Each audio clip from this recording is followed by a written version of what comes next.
الذین یذکرون اللہ قیاما وقعودا وعلی جنوبہم ویتفکرون فی خلق السماوات والارض۔ عقل رکھنے والوں کی تعریف کرتے ہوئے فرمایا ہے کہ یہ وہ لوگ ہیں جو اللہ تعالیٰ کا ذکر کرتے ہیں کھڑے بھی، بیٹھے بھی اور لیٹے بھی، اور آسمانوں اور زمین کی تخلیق کے بارے میں غور کرتے ہیں۔ اور رسول اللہ صلی اللہ علیہ وسلم نے فرمایا لِكُلِّ شَيْءٍ ثَقَالَةٌ وَثَقَالَةُ الْقَلْبِ ذِكْرُ اللَّهِ، کہ ہر شے کی ایک چیز ثقل کرنے والی ہوتی ہے، یعنی چمکانے والی ہوتی ہے، اور قلوب کو چمکانے والی چیز اللہ کا ذکر ہے۔ ذکر کے معنی لغت میں یاد رکھنا ہے، اس کا مقابل نسیان یعنی بھول جانا ہے۔ یاد رکھنا دو طرح سے ہوتا ہے، ایک صوری اور ایک حقیقی۔ صوری زبان سے یاد کرنے اور نام لینے کو کہتے ہیں، اور حقیقی ادائے حقوق کو کہتے ہیں۔ ذکر لسانی یعنی زبان سے یاد کرنا بھی ذکر اللہ کا ایک فرض ہے مگر ناقص، اور ذکر حقیقی ذکر اللہ کا فرض کامل ہے۔ اگر دونوں جمع ہو جائیں یعنی ادائے حقوق کے ساتھ ذکر لسانی بھی ہو تو سبحان اللہ درجہ اکمل ہے۔ غرض کوئی خیر دنیا و آخرت کی نہیں ہے جو ذکر اللہ میں نہ آ گئی ہو۔ یہ جو بار بار عرض کرتا ہوں کہ اپنے سوچ کا رخ موڑنے کی ضرورت ہے کہ دن رات ہم جو دنیا کے کاموں اور دنیا کی راحتوں اور اس کی لذتوں کے خیال میں مگن رہتے ہیں، ان خیالات کا رخ اللہ جل جلالہ کی طرف، اللہ تبارک و تعالی کے ذکر کی طرف اور اللہ تبارک و تعالی کی نعمتوں کی طرف موڑنا چاہیے، اور اس رخ موڑنے کے نتیجے میں انشاءاللہ اللہ تبارک و تعالی کے سے دن بدن قرب حاصل ہوگا۔ اللہ تبارک و تعالی ہمیں آپ کو سب کو اس کی توفیق عطا فرمائے۔ لیکن یہ جیسا پہلے بھی عرض کیا تھا، یہ ایک لمحے میں، ایک دن میں، ایک دم سے یہ بات نہیں ہوتی، کیونکہ انسان کے خیالات جو ہیں وہ اس کے اختیار میں نہیں ہوتے، اکثر و بیشتر غیر اختیاری طور پر خیالات آتے رہتے ہیں۔ لیکن اللہ تبارک و تعالیٰ کی سنت یہ ہے اور تجربہ بھی یہ ہے کہ جس چیز کی اہمیت زیادہ ہوتی ہے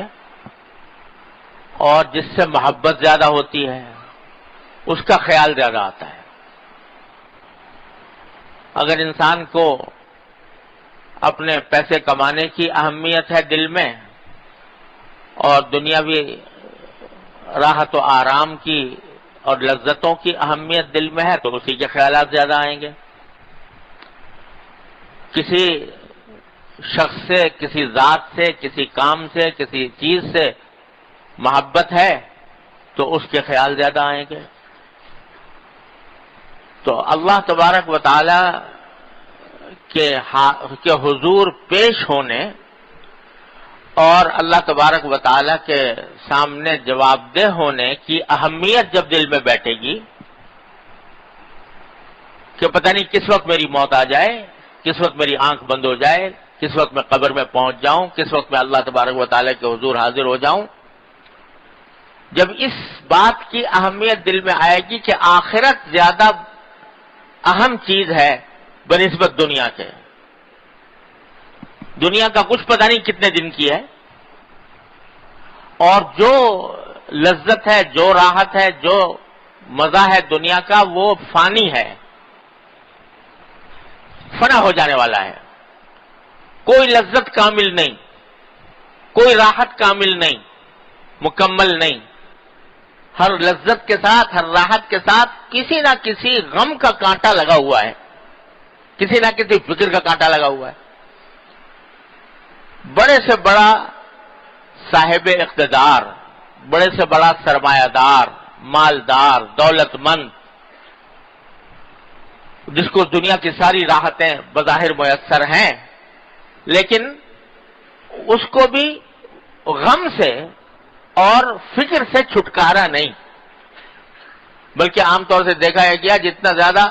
آدمی کی دولت ہوتی ہے، جتنی جائیدادیں ہوتی ہیں، جتنا تجارت وسیع ہوتی ہے، کاروبار بڑا ہوتا ہے، اتنے ہی غم زیادہ ہوتے ہیں، اتنی ہی فکریں زیادہ ہوتی ہیں، چھن نہ جائے، یہ نہ ہو جائے، وہ نہ ہو جائے، ہر رات دن رات آدمی اس فکر میں مبتلا رہتا ہے۔ تو دنیا کی نہ کوئی راحت مکمل اور نہ کوئی لذت مکمل، ہر ایک کے ساتھ غم کا، فکر کا کانٹا لگا ہوا ہے۔ اور آخرت اول تو دائمی، ہمیشہ کے لیے ہے، کبھی ختم نہ ہونے والی، اور اس میں اگر اللہ تبارک و تعالی اپنے فضل و کرم سے، اپنی رحمت سے نواز دیں اور اہل جنت میں شامل فرما لیں، تو صرف ایک نعمت کا آپ تصور کیجئے جو قرآن کریم میں بیان فرمائیے، لا خوف علیہم ولا هم یحزنون، اور بھی کچھ نہ ہو، صرف یہ نعمت کہ نہ کوئی خوف، آئندہ کا کوئی خوف نہیں، یہ ہو جائے گا وہ ہو جائے گا، کوئی فکر نہیں، خوف نہیں، ولا هم یحزنون، اور نہ کبھی غم ہے کہ پیچھے کیا ہوا تھا کیا نہیں ہوا تھا، سب غم مٹ گئے، سارے خوف مٹ گئے، اور کچھ بھی نہ ہو تو انسان کا خوف اور غم سے خالی ہو جانا یہ اتنی بڑی عظیم نعمت ہے کہ آج ہم اس کی کا تصور بھی نہیں کر سکتے۔ اس واسطے کبھی لمحہ کوئی ایسا آیا نہیں زندگی میں کسی بھی انسان پر کہ نہ اس کو خوف ہو اور نہ حزن ہو، نہ کوئی غم ہو،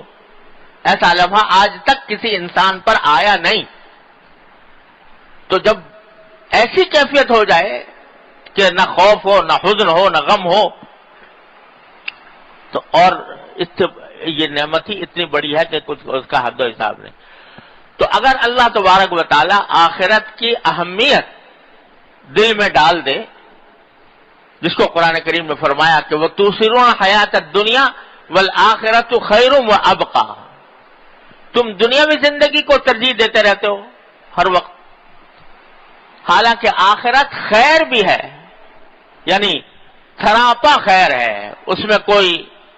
شر کی آمیزش نہیں، راحت ہی راحت ہے، لطف ہی لطف ہے، اور لذت ہی لذت ہے، وہ خیر بھی ہے، وہ ابقا، اور پائیدار بھی ہے کہ ہمیشہ رہنے والی، کبھی ختم نہیں ہونے والی۔ تو اللہ تبارک و تعالیٰ اپنے فضل و کرم سے آخرت کی اہمیت اگر دل میں بٹھا دے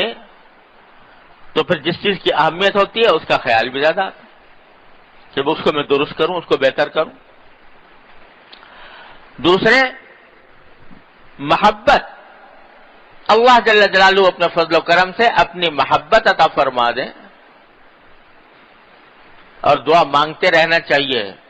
کہ اللہ اپنی رحمت عطا، اپنی محبت عطا فرما، اللہم ارزقنی حبک وحب من یحبک، اے اللہ اپنی محبت عطا فرما اور جو آپ سے محبت کرتے ہو ان کی محبت عطا فرما۔ تو محبت اللہ تبارک و تعالی عطا فرما دے تو جس چیز کی محبت ہوتی ہے اس کا خیال زیادہ آتا ہے، اس کا خیال زیادہ آتا ہے۔ تو اس لیے دو چیزیں ضروری ہیں اپنے خیالات کا رخ تبدیل کرنے کے لیے، ایک آخرت کی اہمیت اور دوسرے اللہ تبارک و تعالی کی محبت۔ ان دونوں چیزوں کو پیدا کرنے کے لیے ایک چیز ہے جو معین اور معاون ہوتی ہے، مددگار ہوتی ہے، اور وہ ہے ذکر لسانی، اللہ تعالیٰ کا ذکر۔ جتنا جتنا اللہ تعالیٰ کا ذکر کیا جائے گا اتنا ہی اللہ تبارک و تعالیٰ سے قرب بڑھے گا۔ قرآن کریم نے فرمایا کہ اذکرونی اذکرکم، میرا ذکر کیا کرو، میری یاد کیا کرو تو میں تمہیں یاد کروں گا۔ جب اللہ یاد کرے، اللہ تبارک و تعالیٰ یاد کریں کسی کو تو پھر اس کو اپنا قرب بھی عطا فرمائیں گے۔ اس لیے اس بات کو کہ اللہ تعالیٰ نے دونوں یہ جو آیتیں پڑھی سورہ آل عمران کی کہ الذین یذکرون اللہ قیاما وقعودا وعلی جنوبہم وَيَتَفَكَّرُونَ فِي خَلْقِ السَّمَاوَاتِ وَالْأَرْضِ، دونوں چیزوں کو ساتھ ساتھ ذکر کیا اللہ تبارک و تعالیٰ نے کہ یہ فرمایا ان فی ذلک لآیات لأولی الالباب، نشانیاں ہیں عقل رکھنے والوں کے لیے۔ عقل رکھنے والا کون ہے؟ وہ نہیں جو پیسے زیادہ پیدا کرتا ہو، وہ نہیں جو جاہو منصب جس کے بعد بہت زیادہ ہو، دنیا مال و دولت جس کے بعد، بلکہ فرمایا عقل والے وہ ہیں الذین یذکرون اللہ قیاما وقعودا وعلی جنوبہم، جو اللہ تعالیٰ کا ذکر کرتے ہیں کھڑے بھی، بیٹھے بھی، لیٹے بھی۔ وَيَتَفَكَّرُونَ فِي خَلْقِ السَّمَاوَاتِ وَالْأَرْضِ، اور غور کرتے ہیں آسمان و زمین کی تخلیق میں کہ یہ اللہ تعالیٰ نے بیکار پیدا، ربنا ما خلقت ھذا باطلا، پروردگار یہ چیزیں، یہ آسمان، یہ زمین، یہ چاند، یہ سورج، یہ ہوائیں، یہ سمندر، یہ پہاڑ، یہ پوری کائنات، یہ آپ نے بے فائدہ پیدا نہیں کر دی، ویسے ہی لغو پیدا نہیں کر دی، بیکار پیدا نہیں کر دی، بلکہ اس لیے پیدا کی ہے تاکہ اس کے ذریعے ہم جنت کی ابدی زندگی حاصل کریں۔ یہ سوچتے ہیں، یہ تفکرون فی خلق، تو فکر، سوچنا اور ذکر یعنی اللہ تبارک و تعالیٰ سے، ذکر کو پہلے ذکر کیا، فکر کو بعد میں، کہ جب آدمی ذکر کرتا ہے اور کثرت سے کرتا ہے، چلتے بھی، پھرتے بھی، کھڑے بھی، بیٹھے بھی، لیٹے بھی، تو اس کے نتیجے میں اللہ تبارک و تعالیٰ اس کے اندر فکر بھی پیدا فرما دیتا ہے، سوچ اس کی تبدیل ہو جاتی ہے، وہ سوچ کی طرف، سوچ اس کی آخرت کی طرف مڑ جاتی ہے، اللہ تبارک و تعالیٰ کی طرف مڑ جاتی ہے۔ اس لیے ذکر جو ہے یہ ایک زینہ ہے اس منزل تک پہنچنے کے لیے۔ ذکر سے میری مراد ذکر لسانی ہے۔ حضرت نے یہاں فرمایا کہ ذکر کی دو قسمیں ہیں، ایک ذکر لسانی یعنی زبان سے ذکر کرنا، اور ایک ذکر قلبی یعنی قلب سے ذکر کرنا۔ زبان سے ذکر کرنے کے معنی تو یہ ہے کہ کوئی نہ کوئی ایسا اللہ تبارک و تعالیٰ کا آدمی نام لیتا رہے، اللہ تعالیٰ کی تعریف میں جو کلمات ہیں، سبحان اللہ، الحمدللہ، لا الہ الا اللہ، یہ کلمات زبان پر اس کے آتے رہیں۔ اور ذکر قلبی کے معنی یہ ہے کہ اس کا دل اللہ تبارک و تعالیٰ کی طرف لگا ہوا ہو، اور اس کا مظاہرہ اس طرح ہوتا ہے کہ جتنے اس کے ذمہ حقوق ہیں سب ادا کرے، اللہ تعالیٰ کے حقوق ادا کرے، اپنے بندوں کے جو حقوق اللہ تبارک و تعالیٰ نے اس کے ذمہ رکھے ہیں ان کو ادا کرے، اور اللہ کی رضا کے لیے ادا کرے۔ تو یہ ذکر قلبی کا ایک بڑا وسیع مفہوم ہے، لیکن زینہ اس کا یہ ذکر لسانی ہے۔